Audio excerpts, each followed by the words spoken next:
Welcome to the third episode of our plant-based comfort food series. Today I'm making a pumpkin and mung bean curry inspired by South Asian cuisine.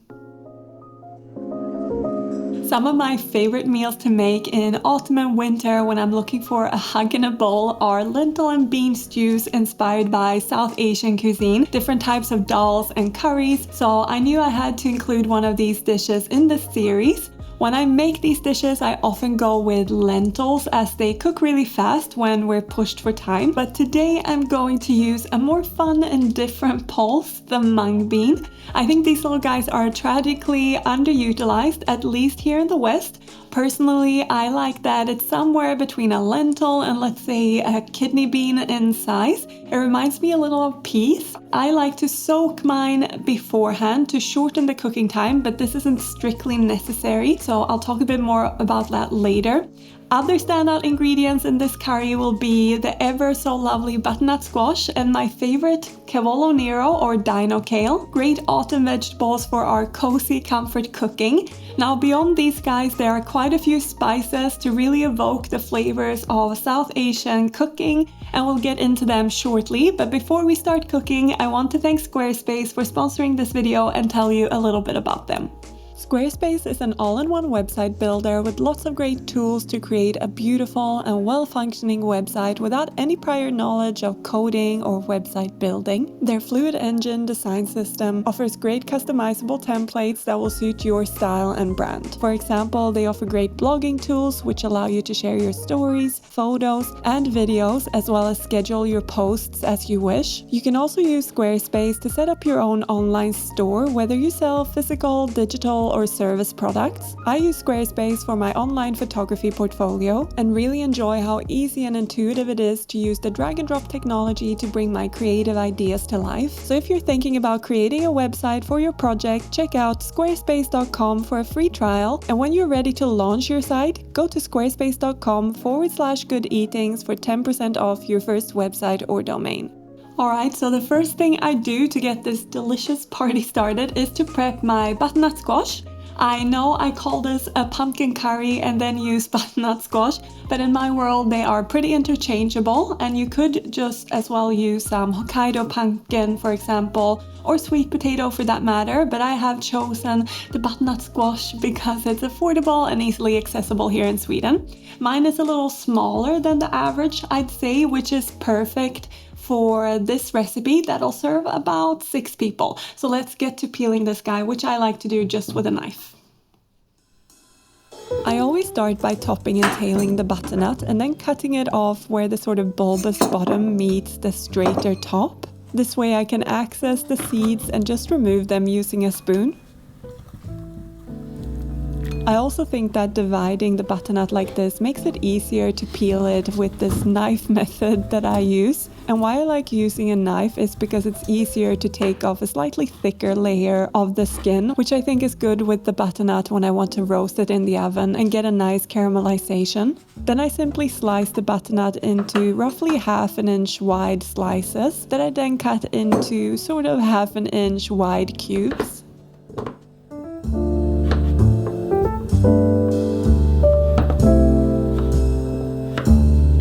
Transfer the cubes onto a lined baking sheet. I drizzle it with about 1 tablespoon of oil and sprinkle it with a good amount of salt and some black pepper.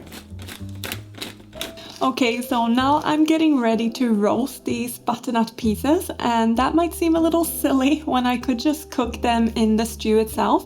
But I actually much prefer it this way. Roasting the butternut not only boosts the flavor, but the firmer texture keeps it from becoming too mushy in the stew. But before we get these in the oven, we're gonna start spicing things up. So to flavor these little cubes, I'm going to add 1 teaspoon of garam masala, which is a delightful ground spice mix containing spices like toasted coriander, cumin, cardamom, and cloves, among other things. And it brings a lovely warmth to this dish. And I just toss the butternut with these spices before popping them in the oven. And I roast them for 20 to 25 minutes at 200 degrees Celsius fan assisted. So now to get started on the main stew or curry, if you will, I need to prep some more goodies that will make up a great flavor base for it. First up, I've got some onion, garlic, ginger, and chili, so let's get to chopping. I start by simply dicing the onion and then I move on to the chili. I'm using a variety here that I've forgotten the name of, but it's got sort of a medium heat. And I always like to remove the seeds to not make my curries too spicy, but you could leave the seeds in, and if you want, you could even use 2 chilies or a spicier variety. Just cut it up really finely and be careful not to touch your eyes once you've handled the chili. Next I move on to the garlic, and I use about 5 or 6 good cloves that I simply chop up pretty fine as well. If you prefer, you could use a garlic crusher here, it doesn't really matter. Last but not least, I grab a good inch-long piece of ginger and I like to peel it using a spoon. Then I use my microplane to grate it. I think this is the best way to prepare ginger. It ends up being a nice fine texture that you don't end up chewing on later, but simply melts into the gravy itself. So I'm not quite done with my prep yet, because as I mentioned, I'm also going to add some kale to this dish. So I've got about 150 grams worth of Cavallo Nero here, or Dino kale, and I'm going to use both the stems and the leaves, but I need to separate them first as they will cook at different times. I always use my hands to tear the kale leaves into bite-sized pieces that I pop into a colander, making it easy to clean it under the tap. When it comes to the stems, I always just chop them pretty finely, more or less the same size as the onion. And I will also fry these little kale pieces along with the onion as they cook at roughly the same pace. So now that I've got everything prepped that I need at the moment, I can start cooking. And once again, I'm going to use my trusty Dutch oven. I really think this is a must when cooking hearty autumn dishes. They are heavy bottomed, so they hold heat really well, even over a lower flame or heat. So they're great for cooking things sort of low and slow, if you will. I'm going to heat it first over medium heat though, and then add some oil. I'm using rapeseed oil today.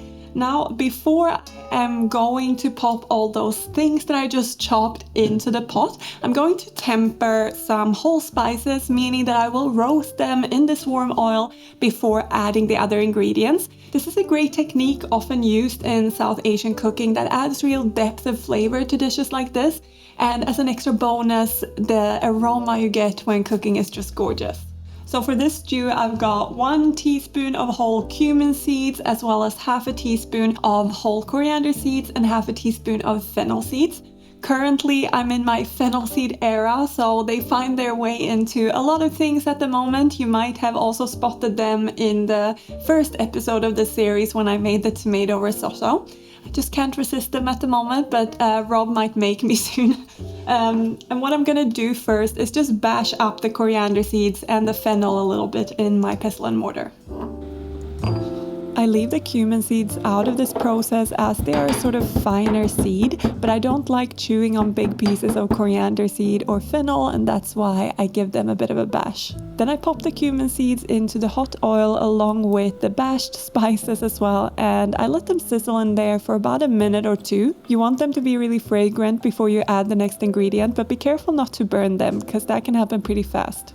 Next I saute the kale and the onion for about 3-4 minutes, or until the onion is translucent and the kale is a vibrant green. Then finally I add in the chili, garlic and ginger and saute that for a couple of minutes or until they're really fragrant.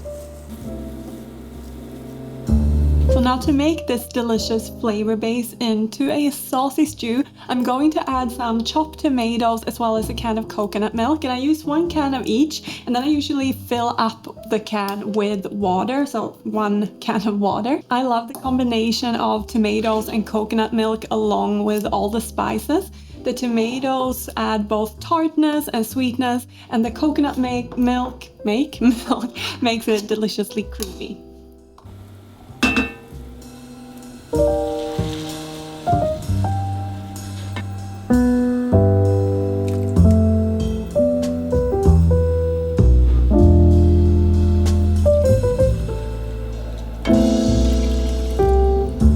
You might think we are done with the gravy and the flavors here, but I think we can still add another layer and take it to the next level. So I'm going to add 2 teaspoons of garam masala as well as half a teaspoon of ground turmeric.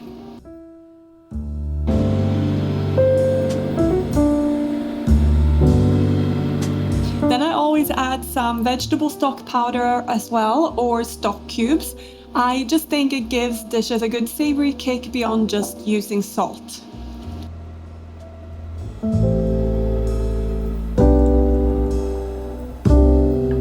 It's time to finally use the mung beans, so I simply drain them and rinse them quickly under some cold water. My beans had been soaking for about 6 or 7 hours, but 4 is a good amount as a minimum. So now I will add the mung beans and bring this to a boil, then turn it down to a simmer and let it simmer for about 20 to 30 minutes. If you don't soak the mung beans, this process will actually take a little longer though, and you might need to add some more water, so keep that in mind. Other than that, you just need to keep a lazy eye on this and stir once in a while so we have plenty of time for other things now. There isn't that much to do, but I have found a new favorite topping for curries, and that is pomegranate seeds. I don't know how traditional this is, but I saw it in a photo on Pinterest and had to try, and now I can't get enough of the juicy sweetness it brings to this kind of meal. So I thought I'd show you how I prep my pomegranates these days, because I have also learned from the internet how to do this in a genius way. So if you, like me, didn't grow up preparing and eating this wonderful fruit, this segment is for you. So you take the pomegranate and cut the top off by scoring little cuts between the ridges along the top section.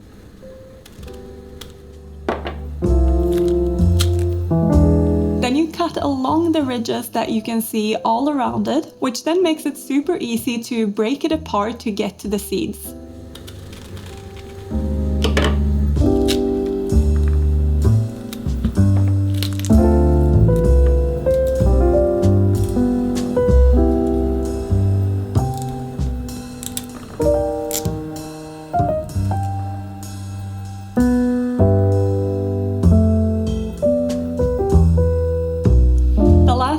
Cook on today's agenda is some rice to go along with the curry, and I have got some long-grained basmati rice here, which I got at the local Asian market, but any non-sticky rice will work well. To make it a little extra fun, I also bought some of these poppadoms, and I'm going to cook these in with the rice. I saw this on a Jamie Oliver program a while back where I think he visited India and got this idea.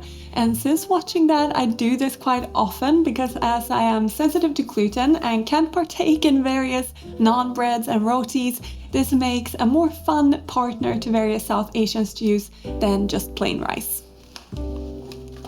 When it comes to rice, I always cook it by the 2-to-1 method, where you cook 1 part rice and 2 parts water. But before I start the cooking process, I always rinse it really thoroughly a few times until the water runs clear out the pot. I usually make about 1/4 cup of dry rice per person, but of course this depends on who you're feeding. So use package instructions for how much to make or go by what you normally do. And when it comes to the poppadoms, I usually use 1 poppadom per person, and I break them up into about 8 rough pieces, and I stick them into the rice, trying to layer them into it. Finally, I pour in the water, trying not to disturb what I've just created in there, but the poppadoms usually have a tendency to float a little bit to the top, but that's all good. I pop a lid over the pot and I bring it all to a boil before turning it down to a simmer until all the water has been soaked up by the rice, and this takes anywhere between 10 and 12 minutes. At this point, my butternut is ready in the oven, so I just remove it and set it to the side for now. So now it's been about 25 minutes for the mung beans to cook in the gravy, and they are just getting tender. So now I will add in my cavolo nero and stir that through. You could of course use other greens here if you prefer. Spinach would be a great option, for example. With the kale, I will cook this for another 5 minutes though, or until it's tender really. It would take less time with spinach, and in the meantime I'm going to chop up a small bunch of coriander, which will finish this curry off with a herbaceous bang.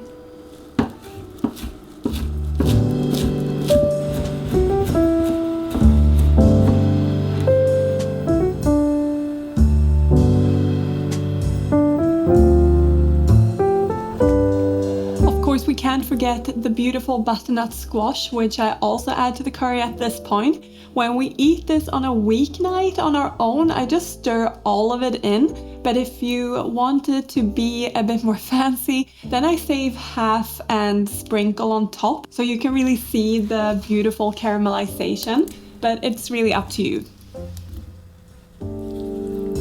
I gently fold the butternut into the curry, trying not to break it up too much. And now my rice is done as well. Here you can see that the poppadom has gone really nice and soft, which means we're ready to plate up and enjoy this delicious meal.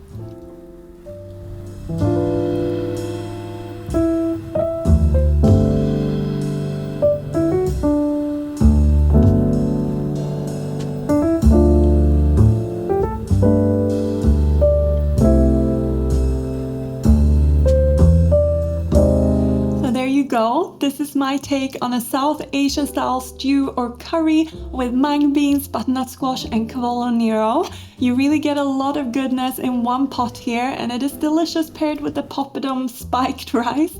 If you are looking for a warming hug in a bowl, then this is it.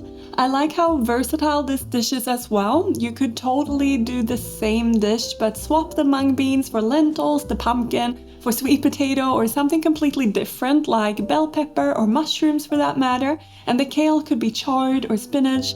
The flavors still back it all up and make my little food heart sing. I really hope you'll enjoy this as much as I do, and try it before I see you again soon for the last episode of this autumn comfort food series.